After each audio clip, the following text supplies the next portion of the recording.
Assalamualaikum warahmatullahi wabarakatuh. Saya Rai Muhammad Warabilah, FM 110 218 131 dari Prodi Hukum Ekonomi Syariah Fakultas Syariah. Di sini saya akan memaparkan hasil dari penelitian saya yang berjudul Tinjauan Fikih Muamalah terhadap Sistem Upah Karyawan Kedai Pecel Lele 87 Ria Riau Kota Bandung. Latar belakang masalah pengertian upah. Upah adalah insentif keuangan langsung yang diberikan kepada karyawan sebanding dengan jumlah jam kerja, jumlah barang yang diproduksi, atau jumlah layanan yang diberikan. Dalam literatur fikih terdapat istilah ujroh yang berarti mengacu pada upah atau imbalan yang diberikan kepada seseorang yang memberikan jasa atau tenaga kerja. Selain istilah ujroh, ada juga istilah jalah atau jualah yang berarti eh, yang berarti yang sama dengan kata ujroh, yaitu upah atau imbalan. Dasar hukum upah yaitu dalam surat Al-Jasiyah ayat 22 yang berbunyi A'udzubillahi minasyaitonirrajim. Bismillahirrahmanirrahim. Wa khalaqallahu samawati wal arda bil haqqi wa litujza kullu nafsin bima kasabat wa hum la yudhlamun.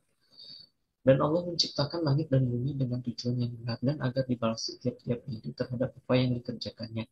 Dan mereka tidak akan dirugikan. Quran Surat Al-Jasiyah ayat 22. Metode penelitian. Metode penelitian ini yang dipergunakan ialah metode kualitatif melalui wawancara dengan narasumber secara langsung, terutama yang mempunyai hubungan dengan penerapan sistem pengupahan tersebut. Pendekatan penelitian yang dipergunakan adalah pendekatan secara empiris. Pendekatan ini digunakan bertujuan untuk memperoleh pemahaman mendalam tentang fenomena yang terjadi di kedai pecel lele 87 Riau Kota Bandung. Dan pembahasan. Dalam praktiknya, kedai pecel lele 87 Riau Kota Bandung dari pihak Ibu SA berpendapat bahwa beliau telah menjalankan transparansi dalam insentifnya atau memberikan bonus yang menyatakan telah sesuai dengan menunjukkan mengenai jenis pekerjaan, waktu pengerjaan, dan upah tambahan yang diberikan dari pekerjaan tambahan tersebut pada karyawan itu sendiri. Di sisi lain, dari pihak karyawan masih ada permasalahan dalam transparansi upah tambahan dan sistem pekerjaan pada kedai pecel lele 87 Riau, di mana tidak adanya kesesuaian yang sesuai di dalam perjanjian akad tersebut. Sebagai contoh, yang pertama, pemilik kedai terkadang juga tidak memberikan bonus yang sesuai ketika ramainya pengunjung kedai karena hal ini dilihat dari jam kerja baik shift 1 maupun shift 2. Yang kedua, tidak ada penjelasan di awal akad mengenai sistem pekerjaan tersebut yang disepakati dalam akad. Ibu SA tidak memberikan upah tambahan apabila ada kerjaan di luar pekerjaannya seperti membersihkan kos-kosan.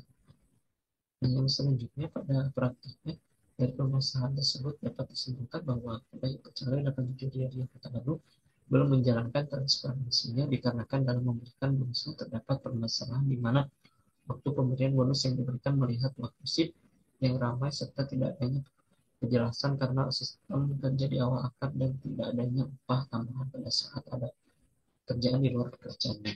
Nah, hal tersebut tidak sesuai dengan hukum Islam, terutama dalam prinsip fikih muamalah, yaitu berhubungan dengan akad ijarah, yang dimana seharusnya adanya transparansi dalam pemberian upah, termasuk pemberian bonus dan ujroh atau ijarah, yang merupakan bentuk masdar dari kata ijir atau ajar yang berarti memberikan hadiah atau upah atas suatu pekerjaan. Nah, dapat disimpulkan dari pemaparan di atas tersebut, yang pertama, dalam Islam, pengupahan termasuk dalam bicara bil amal atau upah pengupah, atau dapat menjadi alasan adanya kepemilikan jika dianggap sebagai mediasi untuk mencari harta. Namun dalam hukum Islam, besaran upah harus diputuskan dalam kesepakatan antara perusahaan dan karyawan yang didasarkan dalam prinsip keadilan. Dan yang kedua, sebagai hasil dilihat dari praktik pengupahan karyawan di Pecel Lele 87 Riau Kota Bandung, Ibu SA, menunjukkan bahwa sistem kerja tidak transparan dan bonus yang diberikan tidak jelas. Beberapa karyawan yang menceritakan masalah bonus yang tidak sesuai karena banyak shift dan tidak ada uang tambahan saat karyawan bekerja di luar pekerjaannya seperti membersihkan kos-kosan. Dalam fikih muamalah telah menjelaskan mengenai transparansi dalam pemberian upah, termasuk pemberian bonus dalam ujung atau lanjur, yang menurut bahasa berarti ganti. Dengan kata lain, imbalan yang diberikan sebagai upah atau ganti suatu perbuatan. Pengertian upah dalam istilah fikih tidak jauh dengan maknanya secara bahasa. Dalam konteks dasar ini, akad jasa ini, upah dapat didefinisikan sebagai harga yang harus dibayarkan pada pekerjaan atas pelayanan dan dalam memproduksi kekayaan. Nah, pada ijarah terdapat unsur goro, yaitu adanya ketidakjelasan atau tidak adanya transparansi, karena di dalamnya terdapat ketidaktegasan dari segi pemberian waktu pekerjaan atau cara dan bentuk pekerjaannya.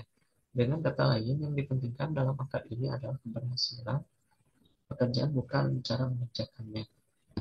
Cukup sekian dan terima kasih. Wabillahi taufiq wal hidayah. Wassalamualaikum warahmatullahi wabarakatuh.